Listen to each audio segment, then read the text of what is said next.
Whew. New Orleans Saints going up against the Dallas Cowboys. This opened at 7 and is currently at 6.5. So not a ton of movement. Excuse me, not a ton of line movement yet. Still early in the week, but would be surprised if it moves far off that. Okay, I'll get. I want to get to your hot take, Steve, but an open-ended question to both of you, or to you first, Steve, is which of these teams, which of these defenses, maybe more specifically, was more impressive in Week 1? Hmm. I think you have to say the Saints only because I think the jury's still out on Deshaun. I mean, we said okay Mm. last year Deshaun had no time to practice during the entire offseason because of the whole legal thing. He came in essentially fresh week one. You expected him to struggle, and we saw him struggle all year until he got hurt. What's his excuse this year? Now, listen, I'm not trying to bash the Cowboys defense. I think they're going to be good. They're definitely an above average team. They're definitely a top 10 defense.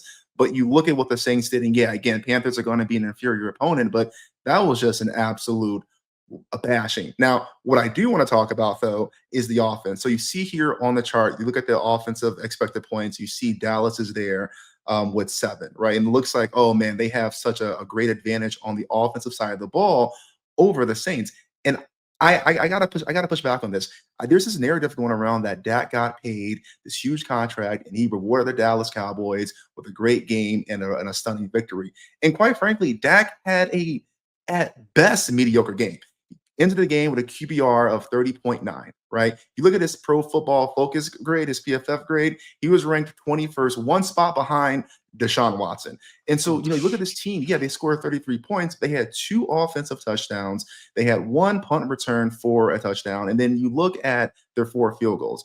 Those 4 field goals were not because of their offense. It was not because of sustained drives and success. It was because of their defense. They had one shank punt, and at the Dallas 44-yard line, they had 5 plays for 17 yards. They had to kick a field goal. They had an interception at the Cleveland 23, 4 plays, 1 yard, kick the field goal. Turnover on downs at the Cleveland 46, 8 plays, 14 yards, a field goal. And then finally, turnover on downs at the Cleveland 38, 8 plays, 10 yards, field goal. I am not sold at all that this Cowboys offense is this elite thing so far. Now, with that being said, yes, the Browns defense is good. Yes, I do expect regression for both teams, both the Saints and the Cowboys. Saints offense come down a little bit this week. Cowboys offense improve a little bit this week. But this whole, offensive mismatch narrative that's going around that Dak Prescott is leading this elite thing, I'm not buying it whatsoever. I'm looking at for the Saints, and 7 is too much. I think 7 is too many points, and you're seeing the market, at least now, again, it's only Tuesday, agree with that. All right, Seth, I want to get your take or reaction to that, but I want to know if any Cowboys fans watching this, let us know what you think in the comments. I think that's pretty strong by you, Steve. I'm not gonna lie. I think game state and script kind of probably dictated some of the play calling, frankly, a little bit. The And 3 and outs? Yeah, sure. maybe, but yeah, I guess I'm not expecting them to be top tier necessarily, but don't forget the Browns defense this was the number 1 defense Yeah, in the league last year, it's fair. right? For This sure. For was sure. yeah, Last year. so last year, sorry. So I don't want to diminish what that team is capable of defensively speaking, but yeah, Seth, let me bring it back to you for a sec here. What do Yeah. you I don't know if I'm as extreme as Steve, but I am definitely having a lot of similar thoughts and a lot of bells are going off. This is so much identical stuff happened last year where they come out, the market buys them, they're a little bit high on them, and they have this crazy defensive showing. They're okay offensively, but really defensively very, very strong. And they blow the team out. They look impressive. And then what happened in week 2? Didn't they lose to the Cardinals straight up? If I'm not straight mistaken, up? that was week 2 or 3. It looks like it's the same situation here. The one thing I will disagree with you on, Steve, here, but we're on the same side, is when we're talking about regression. I think the Saints are going to be regressing to a better offense of who I think they are on who they were on the field when they had all of their guys.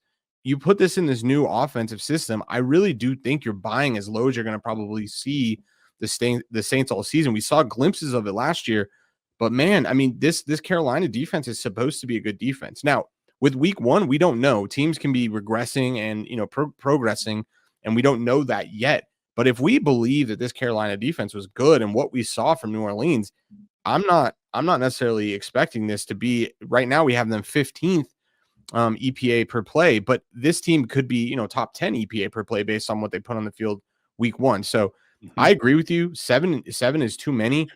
Kevin, is there any cheap sevens like a plus 100? Cheap sevens, you ask?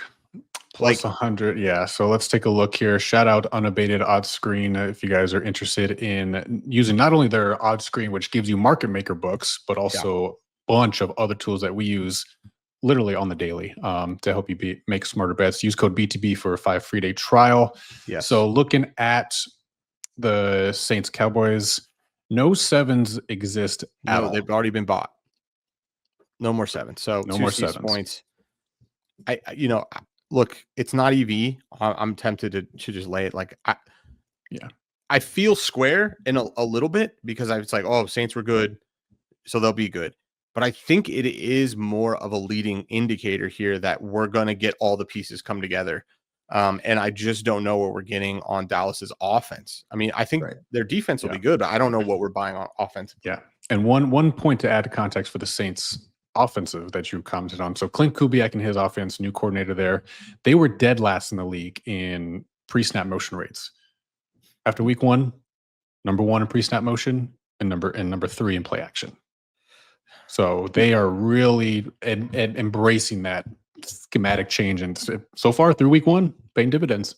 And now I just want to running the ball. Sorry, let me just go ahead. One more point. When you talk about running the ball, they have so many weapons to do it with so many different looks and so many different formations.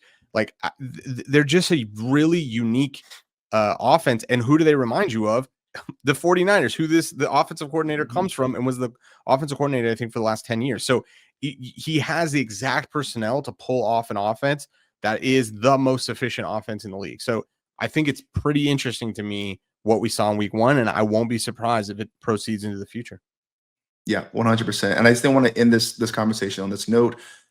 Pull up the meme. You're going to see here the "We Are Here" circle of Cowboy life. All right. Yeah. You're going to beat up on bad teams. Your fans are going to get delusional, and then you know what's going to happen, Cowboy fans. Don't do it to yourself.